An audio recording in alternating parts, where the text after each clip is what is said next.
শ্রী শ্রী ঠাকুর ও আপনাদের আমার সশ্রদ্ধ প্রণাম। আজ আমরা ইষ্টভীতি কেন করব এ প্রসঙ্গে একটি ছোট গল্প শুনব।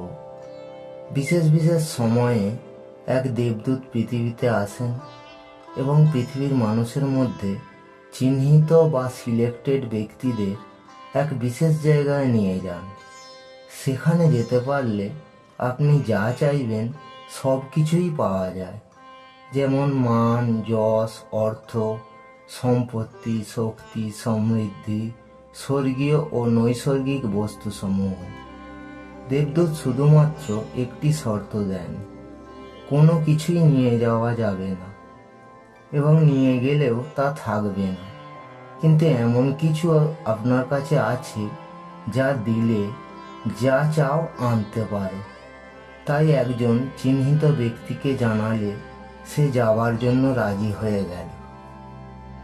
নির্দিষ্ট দিনে দেবদূত তাকে নিয়ে সেই বিশেষ দরজার কাছে নিয়ে গেলে সে দেখল সেখানে তার মতো অসংখ্য ব্যক্তি অপেক্ষা করছে। সকলে সেই বিশেষ দরজার কাছে পৌঁছলে দেবদূত আকাশের দিকে তাকিয়ে করজোরে কিছু বললেন। তখন এক জ্যোতির্ময় দরজা খুলে গেল। তখন সকলকে তিনি ওই দরজার মধ্যে প্রবেশ করার জন্য অনুরোধ করলেন। সেই লোকটি দেখল কয়েক মুহূর্তে যেন দীর্ঘ রাস্তা তারা পার হলো, এক সুন্দর নগরীতে পৌঁছল। তারা দেখল এক নিস্তব্ধ নগরী, কোথাও যেন কেউ নেই। একদিকে সুন্দর বাগান, তাতে সুন্দর সুন্দর রং বেরঙের ফুল ফুটে আছে। অসংখ্য দিঘি, ঝিল, ছোট বড় নানা রঙের গাছ, আর তারই পাশ দিয়ে একটি রাস্তা চলে গেছে। সেই রাস্তার পাশে একই রকমের ছোট ছোট অসংখ্য বাড়ি।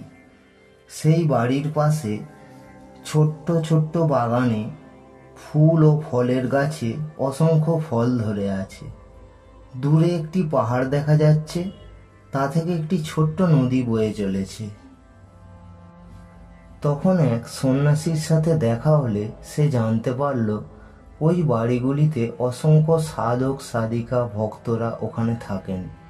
প্রতিদিনই কিছু নতুন সাধক আসেন আর প্রতিদিনই কিছু সাধক চলে যান।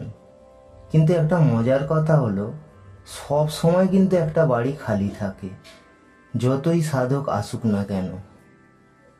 সে তো কিছুই বুঝতে পারল না।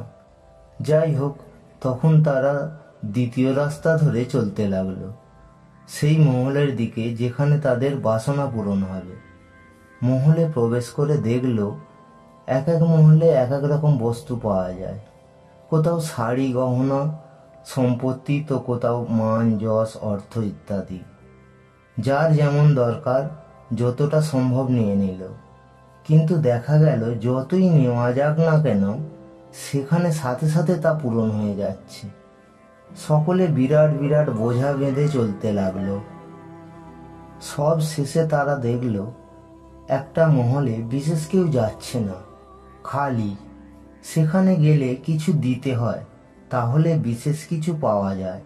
কিন্তু তারা দেখল তারা যা এনেছিল তার কিছুই নেই, তাই তাদের দেবারও কিছু নেই। তারা বাধ্য হয়েই ফিরে চলল ফেরার দরজার দিকে।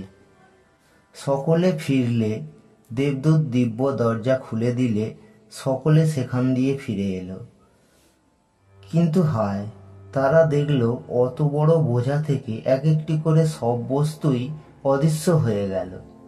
কিছুই আর তারা বাড়িতে আনতে পারল না।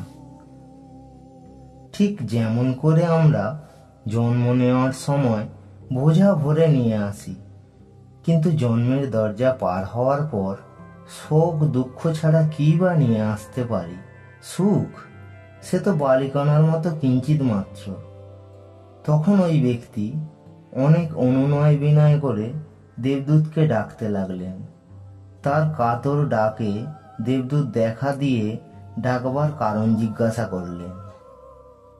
সে তখন অনুরোধ করল আর একবার তাকে নিয়ে যাওয়ার জন্য। দেবদূত বলল যে মানুষ জীবনে একবারই যেতে পারে, শুধুমাত্র কিছু স্তরের সাধক ভক্ত ও সন্ন্যাসীরাই যখন তখন ওখানে যেতে বা আসতে পারেন। এ নিয়ম ভাঙার সাধ্য তার নেই। কি আর করা যাবে? তখন সে জানতে চাইল শেষের ওই মহলে কি আছে যেখানে গেলে কিছু দিতে হয়। দেবদূত বলল, কোনো দেবতা বা দেবদূত ইত্যাদি ওখানে প্রবেশ পায় না, একমাত্র কিছু পুণ্যবান মানুষই ওখানে প্রবেশ পায়। দেবতাদের ওখানে প্রবেশ পেতে হলে মনুষ্য জন্ম নিয়ে পুণ্য অর্জন করে ওখানে যেতে পারে। তবে জপ তপ ধ্যান সেবা ও নিরন্তর প্রভুকে কিছু দিতে পারলে শুধুমাত্র ওখানে কেন, মুক্তি পর্যন্ত পাওয়া যায়। ওই ব্যক্তিটি তখন নিজের ভুল বুঝতে পারল। কিন্তু কী বা দেয়ার আছে তার? কী বা দিত সে? কি এমন আছে এই দুনিয়ায় যা নিয়ে যেতে মৃত্যুও বাধা দিতে পারে না? অনেক খুঁজে সে একটি পথ খুঁজে পেল, যার দ্বারা অনেক কিছুই সম্ভব। কি সেই পথ জানতে হলে শ্রী শ্রী ঠাকুর অনুকূলচন্দ্রের যজন যাজন ইষ্টভীতি ও সৎসঙ্গে যেতে হবে। এজন্য শ্রী শ্রী ঠাকুর আমাদের ইষ্টভীতি নামক এক শক্তিশালী অস্ত্র দিয়েছেন। আপনি 1 টাকাই দিন বা 10 টাকা দিয়ে ইষ্টভীতি করুন।